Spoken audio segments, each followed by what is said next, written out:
Et bonjour à tous, aujourd'hui on se retrouve pour une vidéo sur l'électricité et particulièrement le nucléaire qui est un sujet majeur aujourd'hui. Donc dans un premier temps nous allons voir les différentes façons qu'on a pour produire de l'électricité et dans un second temps nous allons comparer ces différentes technologies et parler des choix énergétiques de nos pays voisins, à savoir la Belgique, la Suisse et l'Allemagne. Alors, il faut déjà rappeler ce que c'est que l'électricité. L'électricité, c'est en fait un déplacement d'électrons dans les câbles électriques. Ce qui se passe ici, quand je viens brancher mon téléphone sur mon chargeur, c'est qu'à l'autre bout de la chaîne, il y a un mouvement d'électrons. Donc les électrons, c'est comme des petits soldats qui courent à l'intérieur du fil. Et ces petits électrons, ils avancent comme ça. Mais pour qu'ils avancent, il faut les pousser de l'autre côté. Et donc c'est le rôle des moyens de production d'électricité. Ils vont venir pousser ces électrons qui vont ensuite faire fonctionner tous les appareils électriques qu'on va brancher à l'autre bout de la chaîne. Et donc il existe plusieurs moyens de mettre en mouvement ces petits électrons et donc de produire de l'électricité. Et ce qui est drôle, c'est que l'immense majorité des moyens de production fonctionnent en fait de la même façon, c'est avec un alternateur. Donc je mets en description plusieurs vidéos qui expliquent le fonctionnement d'un alternateur, mais pour résumer, c'est le même principe que dans une lampe à dynamo. On fait tourner une petite manivelle qui va entraîner un rotor à l'intérieur d'un stator, et ça va produire de l'électricité. On retrouve un alternateur par exemple dans nos voitures.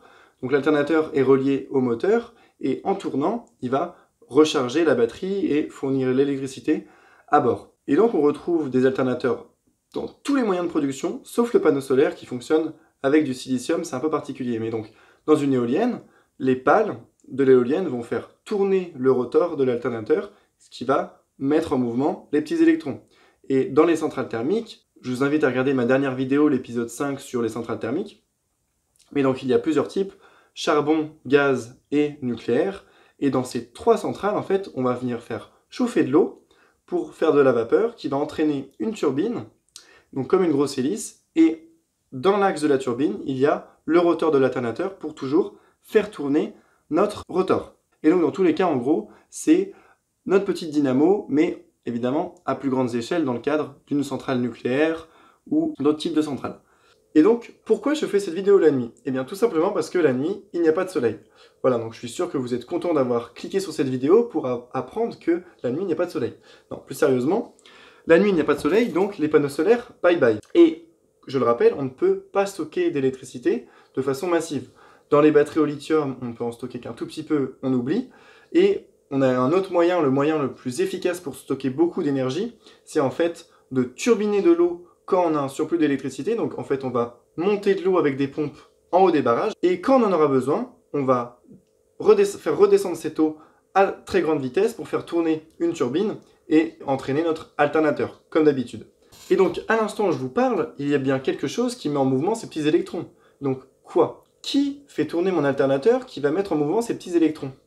Par exemple, une éolienne. Mais bon, tous les jours de l'année, j'ai de l'électricité chez moi, mais on sait, il y a des jours de l'année où il n'y a pas de vent. Donc, il faut bien compenser le manque de vent quand il n'y en a pas, tout simplement.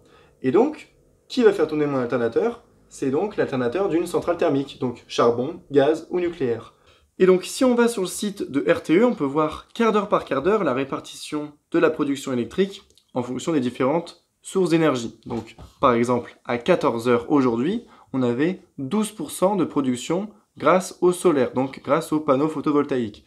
Et là, à l'heure où je vous parle, 21 h 30, on a évidemment 0% de solaire, étant donné qu'il n'y a plus de soleil, comme on l'a déjà dit. Et donc, quelles sont les énergies qui peuvent fournir notre électricité? Nous avons l'éolien, 8%, étant donné qu'aujourd'hui, à 21 h 30, on a 4 gigawatts de production éolienne pour 16 gigawatts installés, donc ça veut dire, grosso modo, qu'on a une éolienne sur 4 qui fonctionne, 3 éoliennes sur 4 à l'arrêt.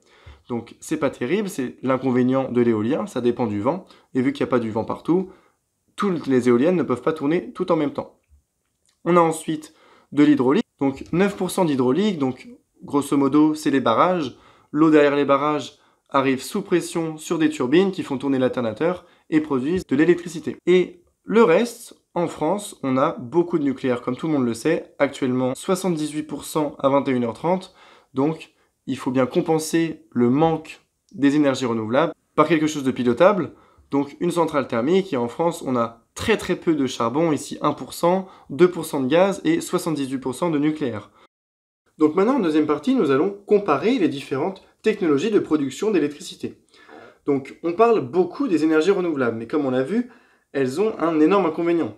Mis à part les barrages hydrauliques, qui peuvent être pilotés quand on veut, si on veut fermer les vannes pour arrêter de produire, on arrête de produire, et dès qu'on a besoin d'électricité, on ouvre les vannes et on turbine toute cette eau qui est stockée dans notre barrage pour faire tourner l'alternateur et faire notre électricité. Vous connaissez la chanson. On a ensuite les éoliennes. Les éoliennes, comme on le sait, il y a besoin de vent. Mais malheureusement, le vent, on ne peut pas le prédire. Donc l'éolienne, elle est comme ça. S'il y a du vent, elle tourne, elle est contente. S'il n'y a pas de vent, eh ben, elle regarde ses copines et elle se dit « Ah, quand est-ce que le vent arrive ?» Mais dommage, nous on est à la maison et on a envie d'électricité. Donc il ne faut pas compter sur elle. Ensuite, les panneaux solaires. Les panneaux solaires, très bien. Il y a en moyenne du soleil tous les jours, hein. Il y a des nuages à certains endroits, mais en moyenne, on a du soleil tous les jours, donc on pourrait se dire, ok, les panneaux solaires, c'est une bonne solution. Pour la journée, certes, mais pour la nuit, évidemment, les panneaux solaires, ils attendent que le soleil arrive, donc la nuit, ils servent à que dalle.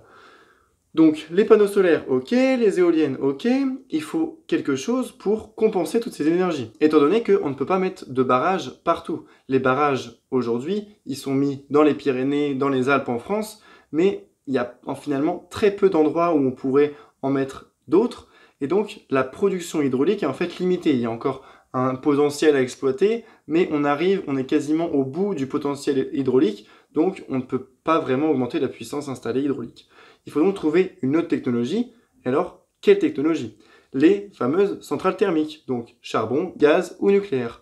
Ce sont les trois moyens principaux aujourd'hui. Malheureusement, ces différentes technologies n'ont pas que des avantages. L'immense avantage des centrales thermiques, c'est qu'elles utilisent de l'énergie déjà stockée. Contrairement au vent, où le vent on l'attend, s'il vient tant mieux, s'il vient pas, c'est dommage. Le soleil, zut, il y a un nuage, on produit rien, donc c'est un peu pénible. Alors que le charbon, le gaz et l'uranium des centrales nucléaires, il est déjà là. Et donc on appuie sur un bouton et boum, on brûle le charbon, on brûle le gaz, on fissionne l'uranium, donc on ne brûle pas l'uranium, on le casse en fait en le bombardant avec des neutrons, et dans tous les cas, ça produit de la chaleur pour chauffer notre eau, transformer en vapeur, faire tourner notre turbine, faire tourner notre alternateur et mettre en mouvement les petits électrons dans les petits fils électriques. La nuit, pas de soleil. Si jamais il n'y a pas de vent, ça arrive qu'il n'y ait pas de vent, on doit donc ou brûler du charbon, ou brûler du gaz, ou fissionner de l'uranium. Donc si on sort du nucléaire, ça veut dire que, qu'est-ce qu'il nous reste? Tiens, brûler du charbon ou brûler du gaz. Et figurez-vous que brûler du charbon ou brûler du gaz, ça produit du CO2. Donc moi je suis très étonné quand je vois que le parti écologique, le parti des Verts, est en immense majorité contre le nucléaire. C'est qu'en fait, être contre le nucléaire, c'est être pour le charbon et le gaz. Et être pour le charbon et le gaz, c'est être pour le réchauffement climatique. Oui, oui. Car, je le rappelle, je le remonte sur ce graphique, le charbon émet 1000 grammes de CO2 par kilowattheure produit. Le gaz, c'est 2 fois moins, 500 grammes de CO2 par kilowattheure produit. Et le nucléaire, avec l'uranium, c'est beaucoup moins, 50 fois moins que le gaz, avec 10 grammes de CO2 par kilowattheure produit. Donc le nucléaire n'émet aucun CO2 en fonctionnement, il va émettre juste du CO2 lors de la fabrication de toute la centrale nucléaire qui demande beaucoup d'infrastructures et donc va générer du CO2 lors de sa construction et également du démantèlement. Mais lors de son utilisation, la fission de l'uranium ne crée aucun CO2 dans l'atmosphère, ce qui est l'immense avantage. Et donc maintenant, on va parler des différentes politiques énergétiques de nos pays voisins. Comme on le sait ou comme on le sait pas, en Allemagne, en Belgique et en Suisse, ils ont tous les trois décidé de sortir du nucléaire. En Allemagne, c'était en 2011 où Angela Merkel décida, suite à l'accident de Fukushima, de sortir l'Allemagne du nucléaire progressivement.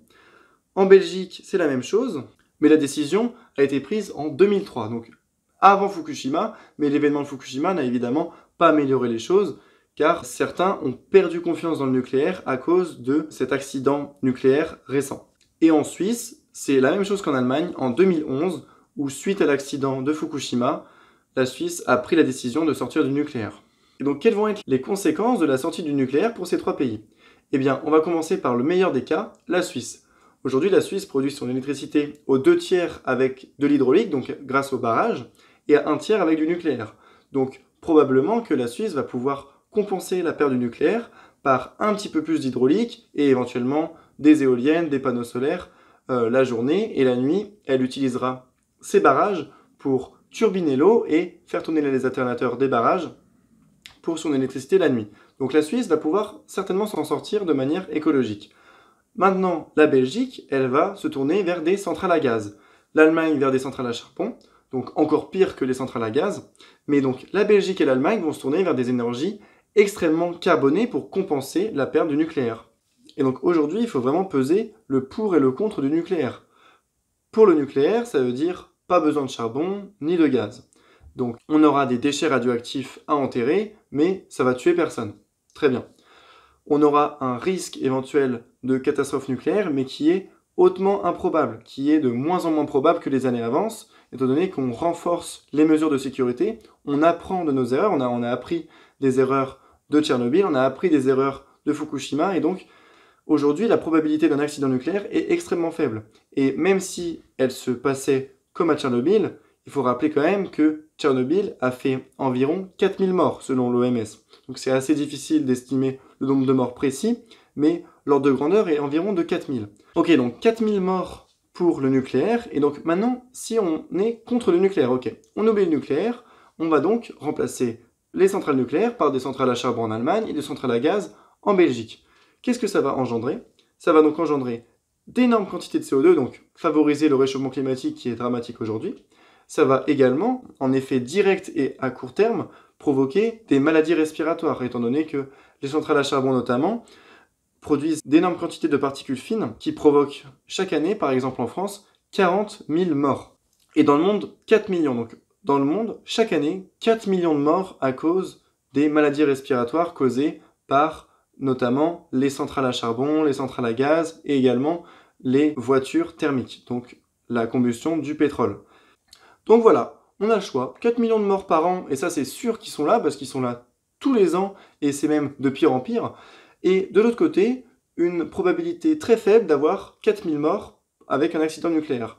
Donc pour moi, la question est vite répondue, surtout si on ajoute aux 4 millions de morts par an causés par les maladies respiratoires, la participation au réchauffement climatique à cause du tout le CO2 généré par le gaz et le CO2. Donc clairement, le débat, je pense qu'il est clos à partir du moment où on a fait la balance des deux risques. Et donc je ne comprends pas aujourd'hui pourquoi l'immense majorité des partis écologiques et des Verts est contre le nucléaire, étant donné que, comme je viens de l'expliquer dans cette vidéo, être contre le nucléaire, c'est en fait être pour le charbon et pour le gaz naturel.